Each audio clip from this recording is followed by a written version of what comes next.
നമസ്കാരം. ഹലോ ഡോക്ടറിലേക്ക് സ്വാഗതം. ജൂൺ 21 അന്താരാഷ്ട്ര യോഗ ദിനം. യോഗ പരിശീലിക്കുന്നത് ആരോഗ്യത്തിന് എത്രത്തോളം ഗുണകരമാണ്? ഈ വിഷയമാണ് ഹലോ ഡോക്ടർ ഇന്ന് സംസാരിക്കുന്നത്. തിരുവനന്തപുരം ഗവൺമെന്റ് ആയുർവേദ കോളേജിലെ സ്വസ്ഥവൃത്ത യോഗ വിഭാഗം പ്രൊഫസറും വകുപ്പ് മേധാവിയുമായ ഡോക്ടർ AS ഷീല നമുക്കുണ്ട്. ഡോക്ടർ നമസ്കാരം. ഹലോ ഡോക്ടറിലേക്ക് സ്വാഗതം. ഡോക്ടർ, അന്താരാഷ്ട്ര യോഗ ദിനം, ആ യോഗയുടെ പ്രാധാന്യം എത്രത്തോളമാണ്? ഇതിനെക്കുറിച്ചെല്ലാം അറിയാൻ ഞങ്ങൾക്ക് താല്പര്യമുണ്ട്.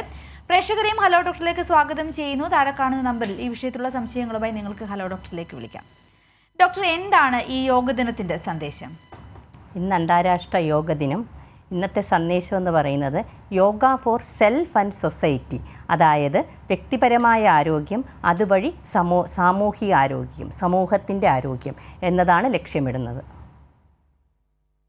അതെ ഡോക്ടർ, പലപ്പോഴും യോഗ എന്ന് പറയുന്നത് സാധാരണക്കാർക്ക് അതൊരു നമുക്ക് നമ്മുടെ നിത്യജീവിതവുമായി മുന്നോട്ട് കൊണ്ടുപോകുവാൻ സാധിക്കുമോ? വളരെയധികം ശ്രമകരമല്ലേ?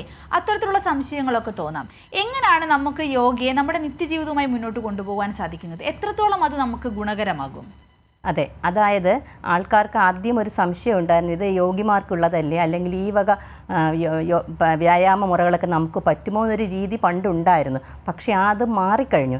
ഇപ്പോൾ ജനങ്ങൾ സമീപിക്കുന്നത് ഒരു അസുഖത്തിന് അല്ലെങ്കിൽ അസുഖം വരാതിരിക്കാനുള്ള ഒരു ആരോഗ്യചര്യ എന്ന രീതിയിലാണ് യോഗയെ സമീപിക്കുന്നത്. നമ്മളുടെ അടുത്തേക്ക് രോഗികൾ വരുമ്പോൾ അവർ ചോദിക്കുന്നത്, എനിക്ക് ഈ യോഗ ചെയ്യാമോ, അല്ലെങ്കിൽ ഏത് യോഗയാണ് എൻ്റെ രോഗത്തിന് ഏറ്റവും നല്ലത്? ആ രീതിയിലേക്ക് ചോദ്യങ്ങൾ എത്തിത്തുടങ്ങി. അതായത് നമ്മുടെ ഓരോ വ്യക്തിക്കും അവരുടെ ശരീരാവസ്ഥയ്ക്കും അനുസരിച്ചുള്ള യോഗ, അതിനെ ആ രീതിയിലേക്ക് കണ്ടാൽ മാത്രമേ യോഗയുടെ ഗുണങ്ങൾ കിട്ടുകയുള്ളൂ. അല്ലാതെ ഒരു യോഗ പോസ് ആ രീതിയിൽ നമ്മൾ എങ്ങനെയെങ്കിലും അറ്റൈൻ ചെയ്യുക എന്ന് പറയുന്നത് പലപ്പോഴും ഗുണവശങ്ങളേക്കാളേറെ ദോഷഫലങ്ങളും ഉളവാക്കാറുണ്ട്.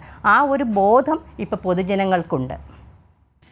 അതെ ഡോക്ടർ പറഞ്ഞ വളരെ പ്രസക്തമായ ഒരു കാര്യമാണ്. കാരണം ഇപ്പം നമുക്കറിയാം, പലരുടെയും ഒരു 30-നപ്പുറം അങ്ങോട്ട് പോകുമ്പോൾ പലരുടെയും നിത്യജീവിതത്തിൽ പലതരത്തിലുള്ള രോഗങ്ങൾ ഉണ്ടാവാറുണ്ട്, ജീവിതശൈലി പ്രശ്നങ്ങൾ ഉണ്ടാവാറുണ്ട്. അപ്പം അതിനെയൊക്കെ യോഗയിലൂടെ മുന്നോട്ട് കൊണ്ടുപോകാൻ സാധിക്കും, അല്ലെങ്കിൽ യോഗയിലൂടെ മറികടക്കാൻ സാധിക്കുമെന്നൊരു ചിന്ത പലരുടെ മനസ്സിലുണ്ട്. പക്ഷെ അതിനു വേണ്ടി അവർ ആശ്രയിക്കുന്നത് ഇപ്പോൾ യൂട്യൂബ് പോലുള്ള സംവിധാനങ്ങളെയാണ്.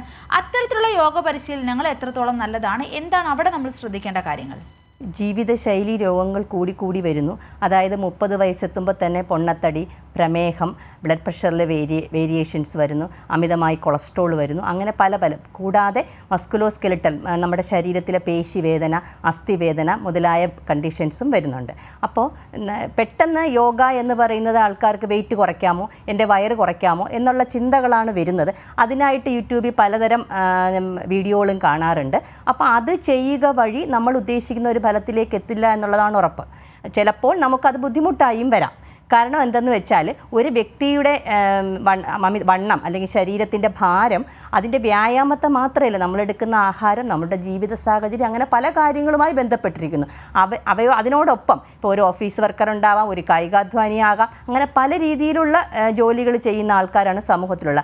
അപ്പോൾ അവരുടെ ജോലി, അവർ കഴിക്കുന്ന ആഹാരം, അതിനോടൊപ്പം അവർക്ക് ഉത്തമമായ ഒരു വ്യായാമം, അത് വയസ്സനുസരിച്ച് 30 വയസ്സാണെങ്കിൽ 30 വയസ്സിന് താഴെയാണെങ്കിൽ, അതൊരു മിഡിൽ ഏജ് കഴിഞ്ഞ വ്യക്തിയാണെങ്കിൽ അതിനനുസരിച്ചാണ് നമ്മൾ യോഗ പരിശീലിപ്പിക്കുന്നത്, അസുഖങ്ങൾക്കനുസരിച്ച്. ഇപ്പോൾ ഉദാഹരണത്തിന് പ്രസവം കഴിഞ്ഞിട്ട് സ്ത്രീകൾക്ക് വയറുണ്ടാകും. അപ്പോൾ വയറ് കുറയ്ക്കാൻ യോഗ, അവർ യൂട്യൂബ് നോക്കി യോഗ ചെയ്യും, അല്ലെങ്കിൽ പെട്ടെന്ന് അടുത്തുള്ള ഏതെങ്കിലും ഒരു യോഗയിൽ പോയി അവരൊരു ഫാസ്റ്റ് യോഗ ചെയ്യും. അങ്ങനെ ചെയ്യുമ്പോൾ ഈ വയറ് തള്ളി നിൽക്കുന്നതെന്ന് വെച്ചാൽ പലപ്പോഴും ചിലപ്പോൾ ഡൈവേറിക്കേഷൻ, മസിൽസിൻ്റെ സെപ്പറേഷൻ കൊണ്ടാവാം, എന്തെങ്കിലും ഹെർണിയ പ്രോബ്ലംസ് ഉണ്ടാവാം, അങ്ങനെയുള്ള പല കണ്ടീഷൻസും ഉണ്ട്.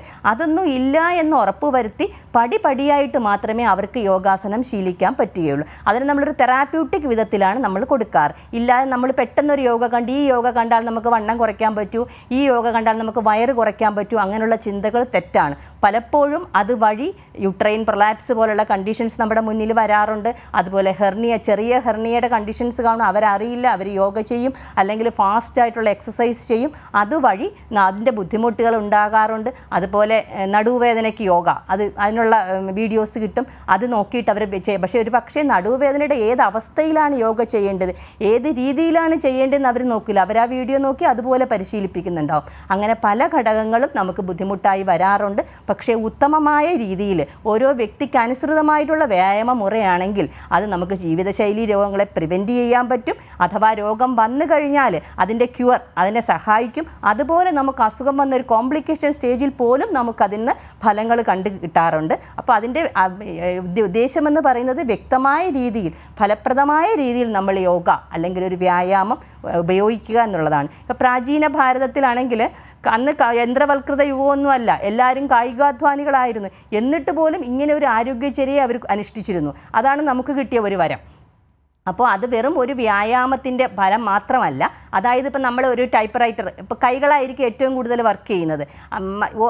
ടീച്ചർ കൂടുതൽ സമയം നിൽക്കുകയായിരിക്കും. അല്ലെങ്കിൽ നമ്മൾ നടക്കുന്നു, കൂടുതൽ സമയം കാലിൻ്റെ പേശികൾക്കായിരിക്കും കൂടുതൽ വ്യായാമം കിട്ടുക. ഇവിടെ യോഗ എന്ന് പറയുന്നത് ശരീരത്തിൽ ആകമാനം എല്ലാ മസിൽസിൻ്റെയും സ്ട്രെച്ചിങ്, അതുപോലെ തന്നെ സെഗ്മെൻ്റൽ ഓരോ സെഗ്മെൻ്റലായിട്ട് നമ്മൾ ശ്വാസോച്ഛ്വാസം ചെയ്യുമ്പോൾ കൂടുതലായിട്ട് ഓക്സിജൻ എടുക്കുന്നു, ആ ഭാഗത്തേക്ക് കൂടുതലായിട്ട് സർക്കുലേഷൻ കിട്ടുന്നു, അതുവഴിയുള്ള ഗുണങ്ങൾ കിട്ടുന്നു. അങ്ങനെ ശരീരമാകമാനം ഒരു സ്ട്രെച്ചിങ് എക്സസൈസാണ് യോഗ കൊണ്ട് ഉദ്ദേശിക്കുന്നത്. വ്യക്തമാണ് ഡോക്ടർ. ഡോക്ടർ പറഞ്ഞ പോലെ തന്നെ ഇപ്പം നമുക്ക് ഈ യോഗയെ വളരെയധികം നമ്മൾ ശ്രദ്ധിച്ച് കൈകാര്യം ചെയ്യേണ്ടതാണ്. എന്നങ്ങനെ ചെയ്താൽ വളരെയധികം ഗുണകരവുമാണ്. ഇപ്പോൾ തുടക്കത്തിൽ ആദ്യമായി യോഗ ചെയ്യണം, യോഗ ജീവിതത്തിൻ്റെ ഭാഗമാക്കണം എന്ന് കരുതുന്ന ഒരാൾ ശ്രദ്ധിക്കേണ്ട കാര്യങ്ങൾ എന്തൊക്കെയാണ്? അവർ എന്തൊക്കെ നടപടികളിലൂടെയാണ് മുന്നോട്ട് പോകേണ്ടത്? ഇപ്പോൾ ചെറിയ ഏജിലുള്ള കുട്ടികളാണ്, അപ്പോൾ അവർക്ക് യോഗ ചെയ്യാം. അവർക്ക് മറ്റ് പ്രശ്നങ്ങളൊന്നും ഇല്ല എന്നുണ്ടെങ്കിൽ അവർ രാവിലെ ഉള്ള സമയം തന്നെയാണ് യോഗ ചെയ്യാൻ ഏറ്റവും പ്രധാനം. ആദ്യമായി അവരൊന്ന് പരിശീലിക്കുക, എങ്ങനെയാണ് യോഗ ശരിയായി ചെയ്യേണ്ടത്. ഇടപെടുകയാണ്. നമുക്ക് ഈ ഒരു ഉത്തരത്തിലേക്ക് തിരികെ എത്താം. ഇപ്പോൾ നമ്മളോടൊപ്പം ഒരു പ്രേക്ഷകൻ ചേരുന്നു, കൊല്ലത്ത് നിന്നും അനീഷ്. അനീഷ്, ഡോക്ടറോട് ചോദിച്ചോളൂ. ഹലോ, പറഞ്ഞോളൂ മേഡം. എന്റെ വൈഫിന് പിന്നെ 2 സിസേറിയൻ ആയിരുന്നു ചെയ്തത്. സിസേറിയൻ ചെയ്ത സമയത്ത് ആദ്യം തടിയില്ലായിരുന്നു. ഇപ്പൊ ആള് വണ്ണം വെച്ചു. അപ്പൊ അതിനുള്ള പോംവഴി എന്താണ്? സിസേറിയൻ കഴിഞ്ഞ് വണ്ണം വയ്ക്കുന്നതിന് പല കാരണങ്ങളുണ്ട്. ചിലപ്പോൾ നമ്മളുടെ ആഹാരമായിരിക്കും, വ്യായാമമില്ലായ്മയായിരിക്കും, മറ്റെന്തെങ്കിലും അസുഖങ്ങളോ എന്തെങ്കിലും ഒന്നും ഇല്ല എന്നുണ്ടെങ്കിൽ ഇതൊക്കെ തന്നെയായിരിക്കും കാരണം. നമ്മൾ ഓപ്പറേഷൻ കഴിഞ്ഞതല്ലേ, നമ്മൾ കൂടുതലായിട്ട് റെസ്റ്റ് എടുക്കും, നമ്മൾ അധികം വ്യായാമങ്ങളൊന്നും ചെയ്യില്ല, അങ്ങനെയുള്ള കാരണങ്ങളായിരിക്കണം. അപ്പോൾ നമ്മൾ ആദ്യമായിട്ട് ബ്രസ്റ്റ് ഫീഡിങ് സമയമെല്ലാം കഴിഞ്ഞിട്ടുണ്ടെങ്കിൽ നമ്മൾ ആഹാരം നിയന്ത്രിക്കുക, നമ്മുടെ കാലറിക്ക് ആവശ്യമായിട്ടുള്ള ആഹാരം കഴിക്കുക, ഒപ്പം സ്യൂട്ടബിളായിട്ടുള്ള യോഗാസനങ്ങൾ ചെയ്യുക. യോഗാസനങ്ങളെന്ന് പറയുമ്പോൾ ശരിക്കും വ്യായാമങ്ങൾ കുറേശ്ശെ അനുഷ്ഠിച്ച് തെറാപ്യൂട്ടിക് എക്സസൈസ് വേണമെങ്കിൽ ആ രീതിയിൽ, അല്ലെങ്കിൽ നമുക്ക് നിത്യം ശീലിക്കേണ്ട കുറേ വ്യായാമ മുറകളുണ്ട്, യോഗാസനങ്ങളുണ്ട്. അത് ക്രമേണ അനുഷ്ഠിച്ച് നമുക്ക് ശരീരത്തിൻ്റെ എല്ലാ ഭാഗങ്ങളിലും മസിൽ ടോൺ ഇൻക്രീസ് ചെയ്യാൻ പറ്റും. ഇപ്പം നമ്മൾ യോഗ ചെയ്തു എന്ന് പറഞ്ഞ് ഒരു മാസം കൊണ്ട് നമ്മുടെ വെയിറ്റ് കുറഞ്ഞു വരികയൊന്നുമില്ല. ഒരു ശരീരത്തിനൊരു ലാഘവം, ഒരു ലഘുത്വം, മസിൽ ടോൺ ഒന്ന് ഇൻക്രീസ് ചെയ്യാനായിട്ടേ നമുക്ക് തോന്നത്തുള്ളൂ. പക്ഷേ അതിനോടൊപ്പം നമ്മൾ കഴിക്കുന്ന ആഹാരം പ്രധാനമാണ്, നാം കഴിക്കുന്ന ബാലൻസ്ഡ് ഡയറ്റ്, ഒപ്പം തന്നെ മറ്റ് നമ്മുടെ ജീവിതചര്യ, നമ്മുടെ ഉറക്കം, അങ്ങനെയുള്ള നമ്മുടെ ചിന്ത, അമിതമായ സ്ട്രെസ്സോ പ്രശ്നങ്ങളോ ഉണ്ടെങ്കിൽ ഇതെല്ലാം കൊണ്ട് ബാലൻസിങ് ആയാൽ മാത്രമേ നമ്മുടെ ശരീരത്തിൻ്റെ ഭാരം കുറഞ്ഞു വരും. പിന്നെ ജനിതക ഘടകങ്ങളുണ്ട്. നമ്മൾ വെയിറ്റ് വയ്ക്കുന്നതിൽ ഒരു 30 വയസ്സ് കഴിഞ്ഞാൽ നമുക്ക് പാരമ്പര്യമായിട്ടും നമുക്ക് ശരീരത്തിന് വണ്ണം വെക്കാനുള്ള സാധ്യതയുണ്ട്. അപ്പോൾ ഇതെല്ലാം കണക്കിലെടുത്ത് വേണം നമുക്ക് വ്യായാമം അതിൻ്റെ എത്ര % വേണമെന്ന് നമുക്ക് കണക്കാക്കാൻ. വ്യക്തമായി എന്ന് കരുതുന്നു. ഡോക്ടർ, നമ്മൾ പറഞ്ഞു വന്നത് യോഗ ചെയ്യാൻ തുടങ്ങുന്ന ഒരാൾ ശ്രദ്ധിക്കേണ്ട കാര്യങ്ങൾ എന്തൊക്കെയാണെന്നാണ്. ഡോക്ടർക്ക് തുടരാം. അതെ, നമുക്ക് അതിരാവിലെയുള്ള സമയമാണ് നല്ലത്. അതായത് ആഹാരം കഴിച്ച്, അല്ലെങ്കിൽ ആഹാരം കഴിച്ച് ദഹന സമയം കഴിയണം. ശരീരം വയറ് നിറഞ്ഞിരിക്കുന്ന അവസ്ഥയിൽ നമ്മൾ യോഗ ചെയ്യാൻ ശീലിക്കാൻ പാടില്ല.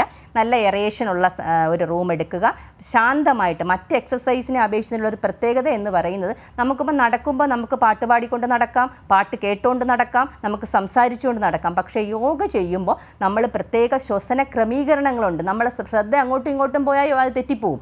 ആ ശ്വസന ക്രമീകരണങ്ങളോടുകൂടിയ വ്യായാമമാണ് ചെയ്യുന്നത്. അപ്പം നമുക്ക് വളരെ സൈലൻസ് അത്യാവശ്യമാണ്. അധികം ബഹളങ്ങളില്ലാത്ത ഒരു മുറി തിരഞ്ഞെടുക്കുക, ശാന്തവും സമാധാനമായിട്ടും ഇരുന്ന് ചെയ്യുക. അതുപോലെ റൂംസ് ജനൽ വഴി ശരിക്കും നമുക്കൊരു എറേഷൻ, ഓക്സിജൻ കൂടുതൽ കിട്ടുന്ന ഒരു റൂമിലായിരിക്കണം. അങ്ങനെ ചെയ്ത് കഴിഞ്ഞാൽ ആ രീതിക്ക് നമ്മളൊരു 30 മിനിറ്റ് തൊട്ട് 45 മിനിറ്റ് വരെ ചെയ്ത് കഴിഞ്ഞാൽ നമ്മൾ ആൾറെഡി വളരെയധികം ഫ്രഷ് ആവുകയും അന്നത്തെ ദിവസം നമുക്ക് വർക്ക് എഫിഷ്യൻസി വളരെ കൂടുകയും നമുക്കൊരു സന്തോഷം തന്നെ തോന്നുന്നത് നമുക്ക് മനസ്സിലാക്കാൻ കഴിയും. അത് ഒരാഴ്ചയിൽ 5 ദിവസമെങ്കിലും നമ്മൾ അനുഷ്ഠിക്കുക.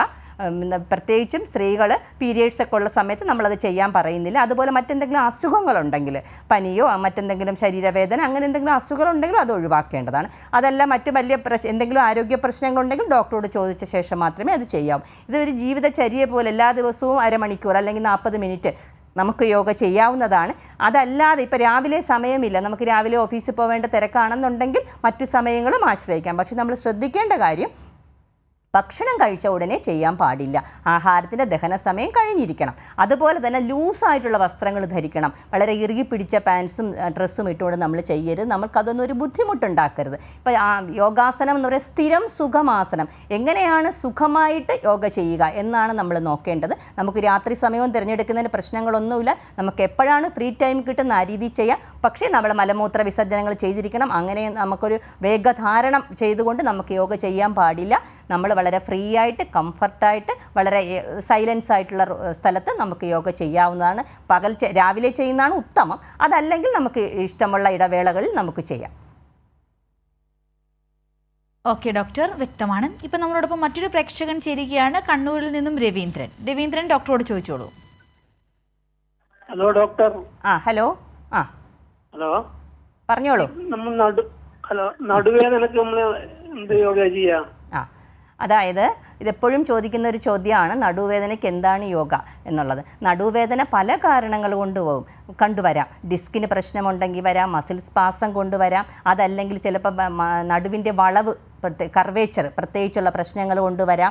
ഇനി നമുക്ക് നമ്മുടെ ഏജ് കൂടുന്തോറും അസ്ഥികളുടെ ഡീജനറേഷൻ, അതായത് അസ്ഥി ക്ഷയം സംഭവിക്കാം, അതുകൊണ്ട് വരാം. ചിലപ്പോൾ നമ്മുടെ ജോലിയുടെ രീതി കൊണ്ടും വരാം. അപ്പോൾ ഇതിനനുസരിച്ചാണ്. ഇപ്പോൾ നമ്മൾക്കൊരു ഡിസ്ക് പ്രശ്നങ്ങളുണ്ടെങ്കിൽ നമ്മുടെ ലോ ബാക്കിലുള്ള വെട്ടിബ്ര, ലംബാർ വെട്ടിബ്ര, അതുപോലെ കഴുത്തിലുള്ള സെർവിക്കൽ വെട്ടിബ്ര, ഈ 2 സ്ഥലത്തുമാണ് ഏറ്റവും കൂടുതൽ മൂവ്മെൻറ്റ് ഉണ്ടാകുന്നത്. അപ്പോൾ ഏറ്റവും കൂടുതൽ ഡിസ്ക് പ്രൊലാപ്സ് ഉണ്ടാകുന്നത് ഈ 2 സ്ഥലത്തുമാണ്. അപ്പം നമ്മൾ അങ്ങനെയുള്ള കണ്ടീഷൻസ് എന്തെങ്കിലും ഉണ്ടോ എന്നുള്ളത് നമ്മൾ പരിശോധിക്കുക. അങ്ങനെ ഉണ്ടെങ്കിൽ പോലും നമുക്കൊരു അക്യൂട്ട്, അതായത് ഒരു വേദനയുള്ള അവസ്ഥ കഴിഞ്ഞു കഴിഞ്ഞാൽ നമുക്ക് പടിപടിയായിട്ട് യോഗ ചെയ്യാവുന്നതാണ്.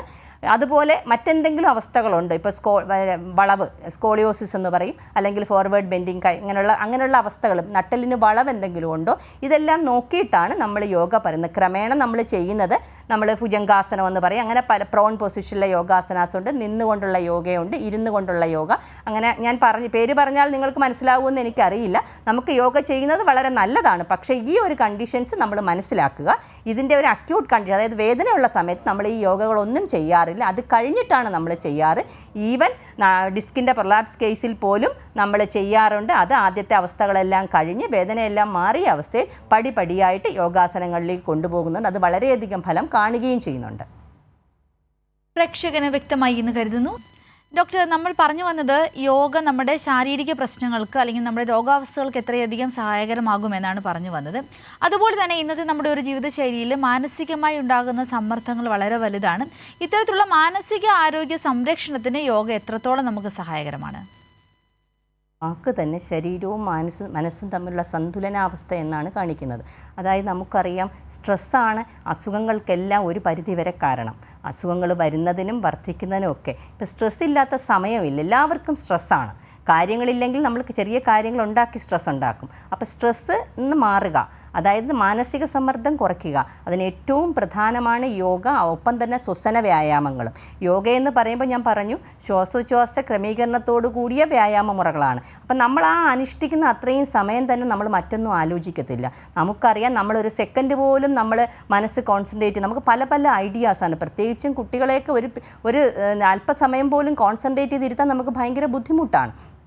ആ ഒരു സമയത്ത് നമ്മൾ ഈ യോഗ ശീലിക്കുമ്പോൾ അത്രയും ടൈം നമ്മൾ കോൺസെൻട്രേറ്റ് ചെയ്താലേ നമുക്ക് യോഗ ചെയ്യാൻ പറ്റും. മറ്റു കാര്യങ്ങൾ ആലോചിച്ചുകൊണ്ട് യോഗ ചെയ്യാൻ പറ്റില്ല.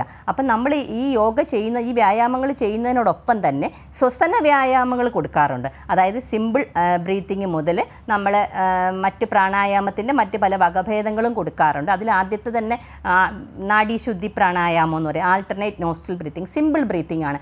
അങ്ങനെയുള്ള കണ്ടീഷൻസ് വരെ കോൺസെൻട്രേഷൻ വളരെ ഇൻക്രീസ് ചെയ്യും. കുട്ടികൾക്കെല്ലാം സ്ട്രെസ്സ് കുറയ്ക്കാനും ടെൻഷൻ കുറയ്ക്കാനും എക്സാം ഹാളിന് മുന്നേ പോകുമ്പോഴൊക്കെ നമ്മൾ പറയും ദീർഘശ്വാസം എടുത്തിട്ട് 2-3 പ്രാവശ്യം ദീർഘശ്വാസം എടുക്കുക. അതുപോലും നമുക്ക് ആരോഗ്യകരമായ ഫലങ്ങളാണ് തരുന്നത്. എപ്പോഴും നമ്മൾ ശാരീരിക ആരോഗ്യത്തോടൊപ്പം മാനസിക ആരോഗ്യത്തെയും കരുതേണ്ടതാണ്. ഒട്ടുമിക്ക രോഗങ്ങളുടെ ഒരു പ്രധാന കാരണം മാനസികാരോഗ്യം തന്നെയാണ്. മാനസികാരോഗ്യം നിലനിർത്തുക എന്നത് തന്നെയാണ് യോഗയുടെ പ്രധാന ലക്ഷ്യം. വ്യക്തമാണ് ഡോക്ടർ. ഇപ്പം നമ്മളോടൊപ്പം ഒരു പ്രേക്ഷകൻ ചേരുകയാണ്, ഇരിങ്ങാലക്കുടിയിൽ നിന്നും തിലകൻ ഡോക്ടറോട് ചോദിച്ചോളൂ. ഹലോ, പറഞ്ഞോളൂ. നമസ്കാരം ഡോക്ടർ. നമസ്കാരം. എനിക്ക് ചോദിക്കാനുള്ളത്, യോഗ കുട്ടികളിൽ പഠിക്കുന്ന വിദ്യാർത്ഥികളിലൊക്കെ അവർക്ക് കോൺസെൻട്രേഷൻ കിട്ടുന്നതിനും മറ്റും അവരുടെ പഠിപ്പിന് സഹായിക്കുന്ന രീതിയിൽ ഏത് തരം യോഗയാണ് അവർക്ക് അനുയോജ്യമായിട്ടുള്ളത് എന്നാണ്. വളരെ നല്ല ചോദ്യമാണ്. കുട്ടികൾക്ക് നമ്മൾ യോഗ കൊടുക്കുമ്പോൾ പ്രത്യേകിച്ചും ശീലിപ്പിക്കുന്നത് നമ്മൾ സ്ട്രെച്ചിങ് യോഗാസനാസാണ്.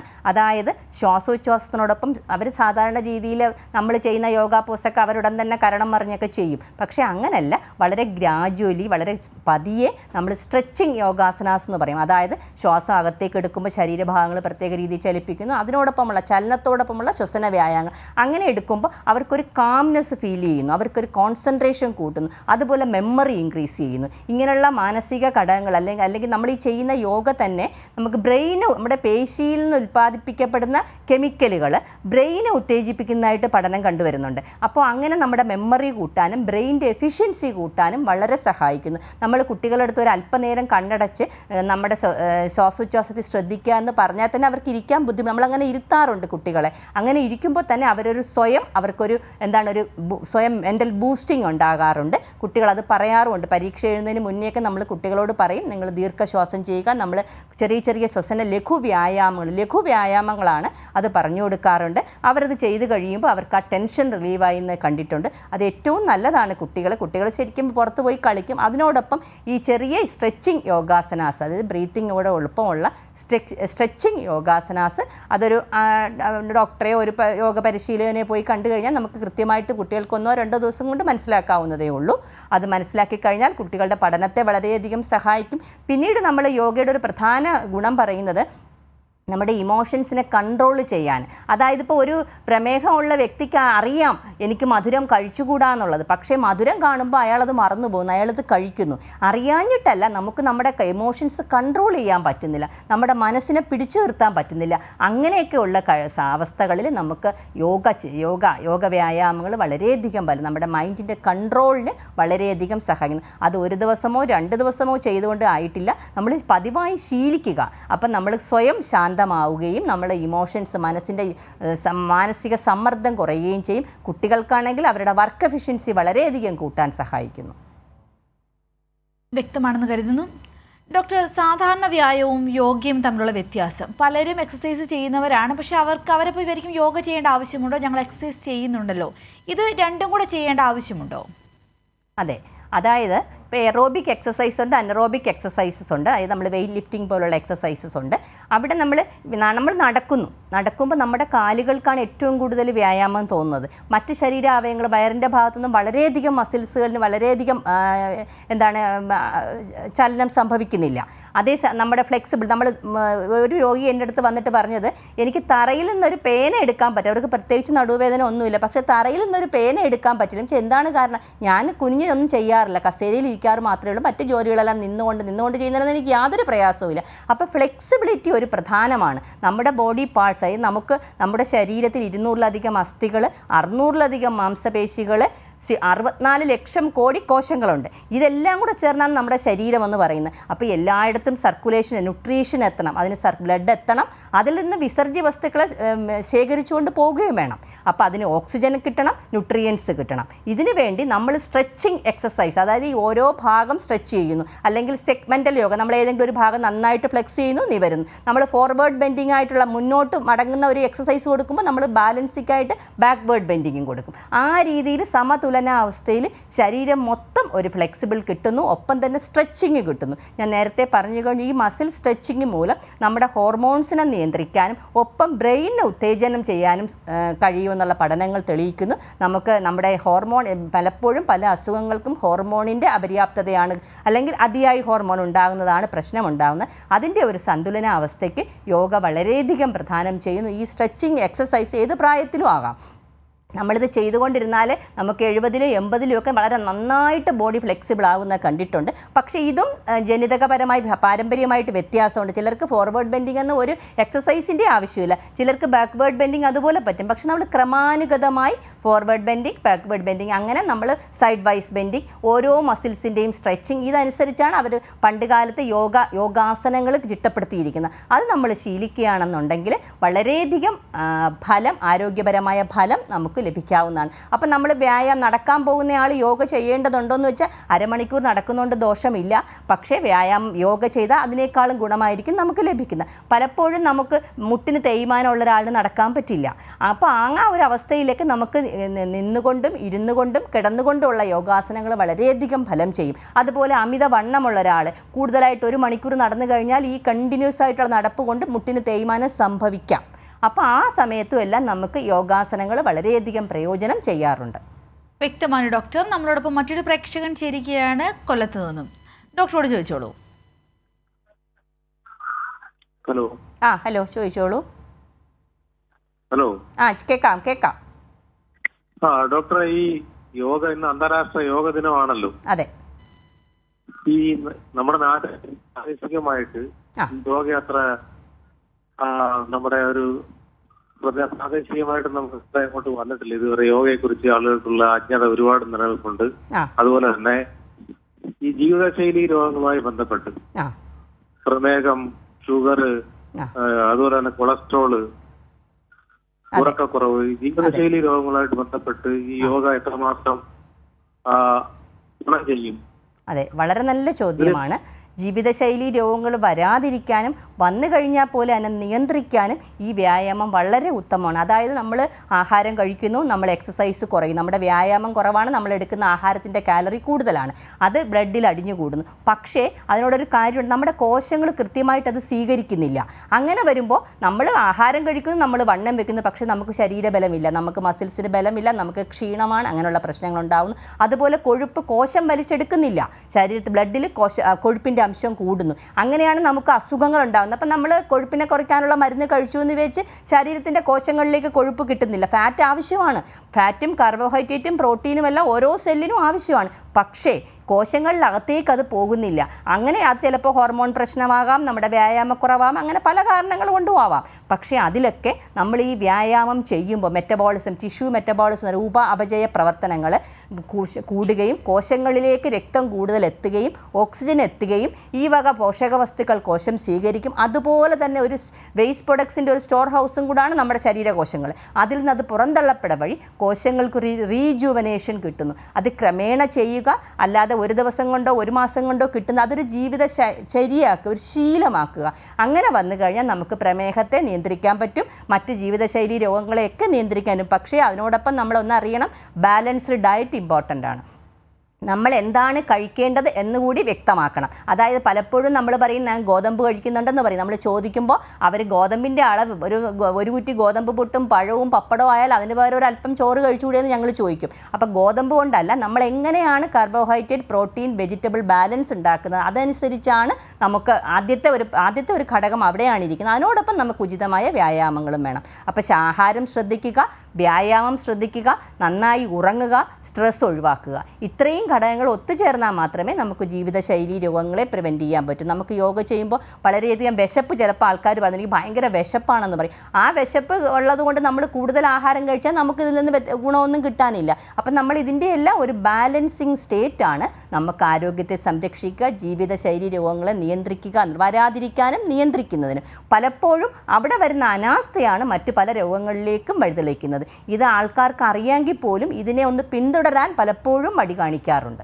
വ്യക്തമാണ്, പ്രേക്ഷകന് വ്യക്തമായി എന്ന് കരുതുന്നു. സമയക്കുറവ് മൂലം ഞാൻ ഇടപെടിക്കുകയാണ് ഡോക്ടർ. നമ്മുടെ ഹലോ ഡോക്ടറിൻ്റെ ഇന്നത്തെ സമയം ഇവിടെ പൂർണ്ണമാവുകയാണ്. ഈ ഒരു യോഗയുമായി ബന്ധപ്പെട്ട് നമ്മൾ അറിഞ്ഞിരിക്കേണ്ട പ്രധാനപ്പെട്ട കാര്യങ്ങളാണ് ഡോക്ടർ നമ്മളോട് സംസാരിച്ചത്. വളരെയധികം നന്ദി ഡോക്ടർ. ഇനി നമ്മളോടൊപ്പം ഉണ്ടായിരുന്നത് തിരുവനന്തപുരം ഗവൺമെൻറ് ആയുർവേദ കോളേജിലെ സ്വസ്ഥവൃത്ത യോഗ വിഭാഗം പ്രൊഫസറും വകുപ്പ് മേധാവിയുമായ ഡോക്ടർ AS ഷീലയാണ്. ഡോക്ടർ വളരെയധികം നന്ദി. ഹലോ ഡോക്ടർ ഇന്നിവിടെ പൂർണ്ണമാകുന്നു.